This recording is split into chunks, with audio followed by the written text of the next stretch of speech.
Okay, so today we are going to be working on a little bit of an area review and volume using a eTool kit on our Everyday Math site. So when you go to the Everyday Math site, you're going to click on your class that you're in, and you'll see, all the things that we talked about at the beginning of the year. What we're going to click on today is the eTool kit. So you'll click that. Then it'll open up a screen like this. And what you'll do here, if I can see it, I think that box is actually in my way. So let me pause this.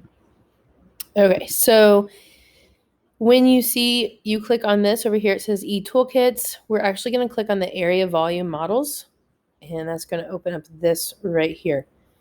When you click on that, you're going to click a window size. You can do small or you can do large. I like to do large, and that's going to bring this out here. So you drag that there, and it creates this little area that we can work with. And you'll see there's a little arrow here, and it says measurements. This connects to this part right here. You can show the length, the width, the perimeter, and the area. For this purpose, we don't really need the perimeter, but you can have it. It doesn't hurt anything. So then let's start off by just looking at an area model. And so we can do area. You can change what color you want the border. And then, so we click that. And it brings out a square. Now it's going to bring out, every single time you click this, it's going to create the exact same size. So we'll start with this one. You'll see then you come over here to add from units, because we want to figure out, well, what is the area? Because right now we're doing area. And we remember that when we're doing area, we do length times width. And I might just start putting in one block right now, a whole block, and I'm going to add that in. So I see 1, 2, 3. So I see the length is 3. So I'm going to make a note here, and I'm going to write that right here. 3 equals the length. Okay, so then I'm going to get rid of that. Okay, so that's just my notes. And then I'm going to add in more. 1, 2, 3, 1, 2, 3, 1, 2, 3. So I see that I have 1, 2, 3, 4 rows of 3. So my width is 4. So 4 equals the width. Now, if I'm remembering, I know that area equals length times width. Oops, that didn't do that for me. So I know that the area of this one is going to be 3 by 4. So we're going to do 3 times 4. And we know that the area equals 12. Okay, so I can go back to this and I can check over here. 4 lengths is the length, 3 is the width, perimeter is 14. Remember, we don't really, for this purpose, we're not needing it. And the area is 12 square units. Okay, that's a good way to check our work. I can X out of that, and I can bring in another one.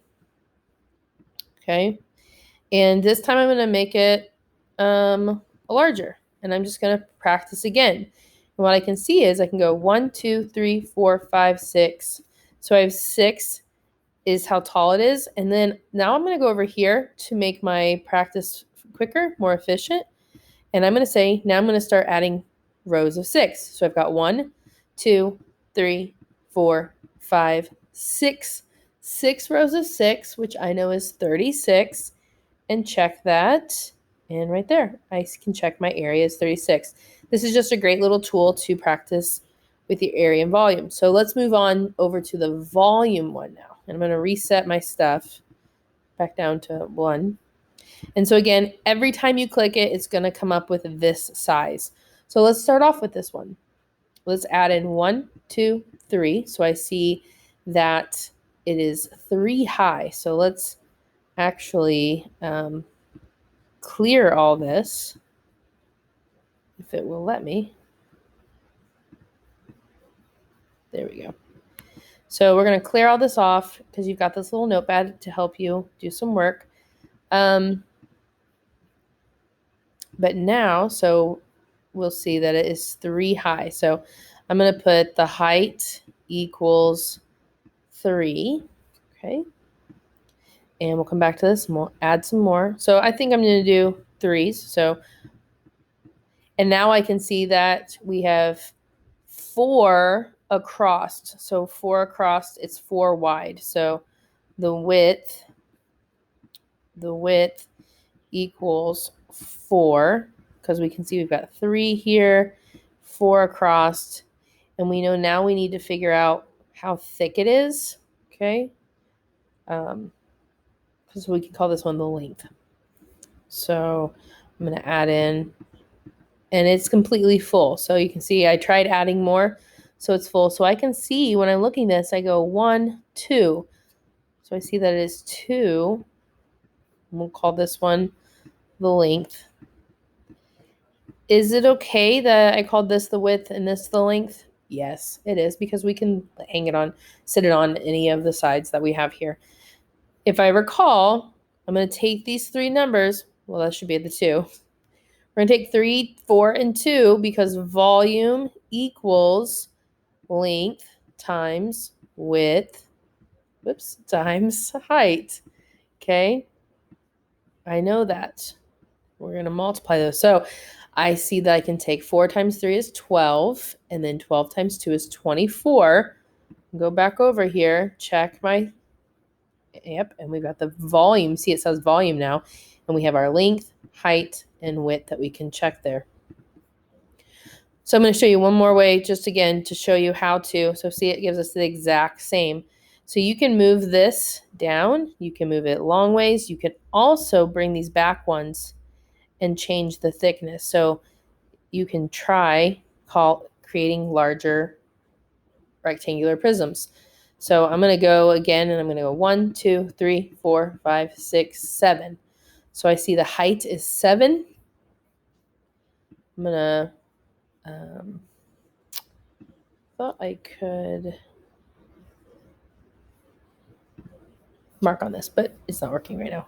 So I've got 7. So I'm going to move this up to 7 to help me. So I'm going to do, I've got 1, 2, 3, 4, 5, 6, 7. So it's a 7 by 7, and we're going to keep filling that in. So I think what I can do is no, it's fine. So we'll keep adding 7. I'm thinking of something else right now. So you'll see I'm adding in all of these rows. And now it's full, so it won't let me do anymore. So then I can count along the sides. If I were to count and I would do all my math, I would see I have a 7 by 7 by 12. So I had 12 rows, giving me 588 cubic units. So again, this is just a great way to practice creating different size volumes and practicing.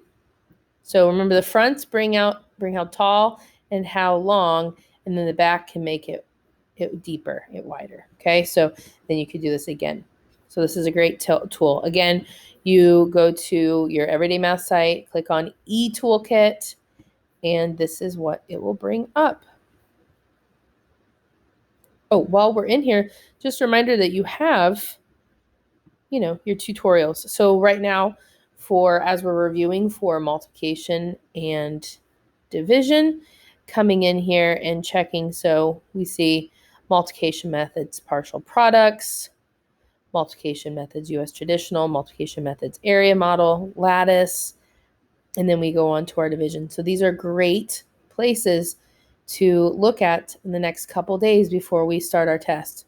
So once again, clicking on tutorial videos and scrolling to find those. And the ones that we would want to look at are underneath the category number and operations in base 10.